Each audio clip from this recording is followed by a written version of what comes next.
Welcome back. 60 trees have been planted at the Dangote Refinery in commemoration of the 60th birthday of the business mogul and president of Dangote Group, Mr. Aliko Dangote. The tree planting exercise, which also aims to combat global warming and climate change, was carried out to inspire others to adopt the vision. Because climate change threatens to change the face of the planet, Dangote Group of companies, with its plethora of industrial activities, believes that the emission of greenhouse gases must be urgently reduced. As the chairman, Mr. Aliko Dangote, celebrates his 60th birthday, the anniversary is leveraged to plant 60 trees at the $15 billion refinery.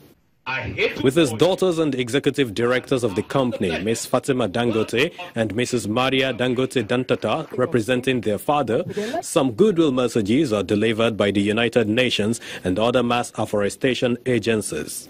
Global climate risks are high to very high. This would mean severe and widespread impacts on unique and threatened systems. The major natural practice to avert the crisis of climate change is tree planting. This follows the tree planting session demonstrated by the Dangotes. Today, a round of applause, ladies and gentlemen, as she does that. Thank you very kindly. She is applying the manure right now. The Dangote conglomerate cuts across cement, oil and gas, fertilizer, as well as agro-allied industries.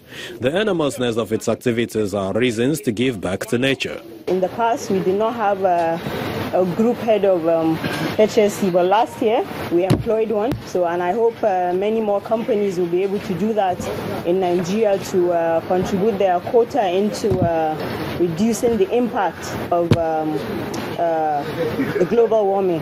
For the Dangotes, tree planting in celebration of their father's birthday is remarkable. My message to him is I wish him long life and more success. I think by doing this, it's to also show other organizations how important it is, especially now that we're beginning to see the huge impact of the climate change and global warming to our environment.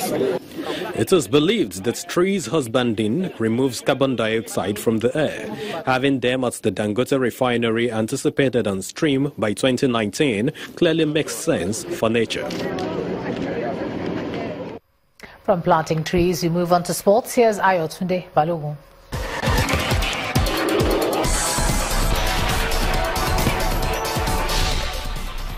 Many thanks, Ijoma. The Nigeria Referees Association has called on the league management company LMC to stem the rising tide of hooliganism in football stadiums. Now, this followed the persistent attack on some of its members officiating in the Nigeria Professional Football League. 3 referees that handled Sunday's NPFL game between Kano Pillars and Akwa United were manhandled by home fans at the Sani Abacha Stadium. The NRA in a statement frowns at clubs officials for inciting the fans against its members, irrespective of the outcomes of the games. Teenager Kylian Mbappe scored twice as French side AS Monaco edged the first leg of the rescheduled UEFA Champions League quarter-final tie at Borussia Dortmund. Premier League champions Leicester will have to overturn a first-leg deficit at the King Power Stadium next week after they slipped to a rather controversial goal at Atletico Madrid, losing 1-0 at the Vicente Calderón. Cristiano Ronaldo ended the 7-month Champions League goal drought as holders Real Madrid came from behind to beat 10-man Bayern 2-1 at Munich's Allianz Arena. Spanish La Liga side Sevilla has threatened to take legal action against the Argentine Football Association over their plans to poach coach Jorge Sampaoli. Edgardo Boza was sacked as national team boss on Monday, as the 2-time world champions risk missing out on the FIFA World Cup next year in Russia, sitting 5th in the 10-team South American qualifying group. The new FA president Claudio Tapia intended to travel to Spain to meet with Sampaoli and Atletico Madrid coach Diego Simeone. Fernando Alonso will miss the Monaco Grand Prix to race at the Indianapolis 500 next month. The double world champion will race in a Honda-powered McLaren, which will be run by the Andretti Autosport team. The Indy 500 is one of the most famous races on the global motorsport calendar. McLaren will announce Alonso's replacement for the Monaco GP at a later date.